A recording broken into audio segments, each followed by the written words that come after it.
இறுதியாக கடவுள் சொல்வது.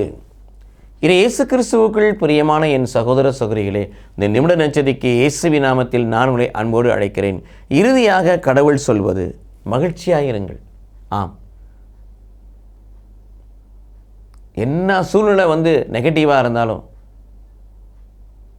அத்திமரம் கனி கொடுக்காமல் போனாலும், திராட்சை செடி கனி கொடுக்காமல் போனாலும், ஒலிவ மரம் எண்ணெய் கொடுக்காமல் போனாலும், வயல் விளைச்சல் கொடுக்காமல் போனாலும், தொழுவத்தில் ஆடு மாடுகள் இல்லாமல் போனாலும்,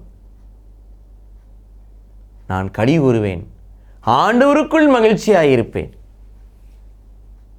ஆம் பிரியமானவர்களே, சூழ்நிலைகள் மோசமாக இருந்தாலும் அந்த சூழ்நிலை மத்தியிலே நாம் ஆண்டவருக்குள் மகிழ்ச்சியாக, அதனால தான் நீங்கள் எப்பொழுதும் மகிழ்ச்சியாக இருங்கள் சொல்லி 1 தெசலோனிக்கர் 5:16 வாசிக்கிறோம்.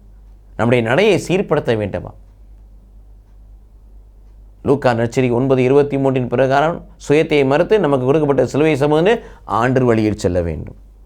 அவனுடைய அறிவுரைக்கு செவி சாய்க்க வேண்டும். அப்படி என்றால் யாக்கோப்பு 1:22 பிரகாரம் அவனுடைய வார்த்தைக்கு கீழ்ப்படிந்து நடக்க வேண்டும். மன ஒற்றுமை கொண்டிருக்க வேண்டும். பகைமையை பாராட்டாதபடி, வேற்றுமையை பாராட்டாதபடி, பாரபட்சம் பார்க்காதபடி ஒருமனப்பட்டவர்களாக இருக்க வேண்டும் என்று சொல்லி கடவுள் விரும்புகிறார். அமைதியுடன் வாழ வேண்டும். கொலோசியர் 3:15 பிரகாரம் கடவுள் கொடுக்குற அந்த சமாதானம் நம்மை ஆளுகை செய்யும்படியாக அமைதியுடன் வாழ வேண்டும். சண்டை சச்சரவுகளை நீக்க வேண்டும். ஒருவரை ஒரு பசுமொத்தம் கொடுத்து ஒருவரை வாழ்த்த வேண்டும். ஒருவருக்காய் செபிக்க வேண்டும். ஆண்டவராய் இயேசு கிறிஸ்துவின் அருளும் கடவுளுடைய அன்பும் பசுத்தாயின் நட்புறும் பெற்றுக்கொண்டவர்களாய் இந்த பூமியில் வாழ வேண்டும்.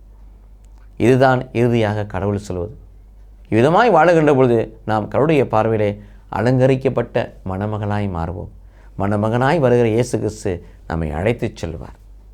கடவுள் நம்மை ஆசீர்வதிப்பாராக. ஆமென்.